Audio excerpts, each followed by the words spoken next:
আসসালামু আলাইকুম প্রিয় দেশবাসী। কলেজের নির্বাচনে কয়েক হাজার ভোট মাত্র। তো 6 তারিখে নির্বাচন, 7 তারিখ আজ ভোট গুনতেছে মিশিংয়ে। কেন ওদের চোখে বা হাতে কোনো চোখে কি পাওয়ার নেই? নির্বাচন কমিশনারও যারা নির্বাচনের দায়িত্ব নিয়েছে তাদের চোখের পাওয়ার এমনভাবে কমে গেল কেন? তাতে বোঝা যাচ্ছে নির্বাচন কমিশনার কি দুর্বল হয়ে গিয়েছে, বা দেশের এই লোকজনের সবার চোখ কি নষ্ট হয়ে গিয়েছে?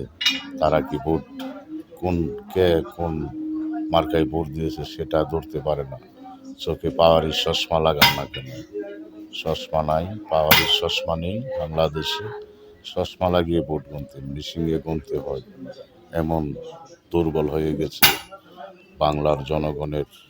চোখ তো দুর্বল হয় না, তোমাদের কারচুপি ধরা পড়ছে বাংলার জনগণের চোখে।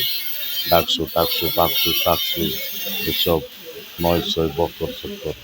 এক ভোট গুনতে লাগে 3 দিন, এক এলাকার ভোট, বা আরেকটা লাগে 2 দিন 1 দিন। এসব তাল বাহানা ছেড়ে দিয়ে সঠিক পথে চলো, তাহলে দেশে দুর্নীতি কমে যাবে, তা না হলে দুর্নীতি আরো বেড়ে যাবে। সরল সোজা হও, সঠিক পথে চলো। এসব এই যে বুটছড়ি সুরছড়ি ছেড়ে দাও।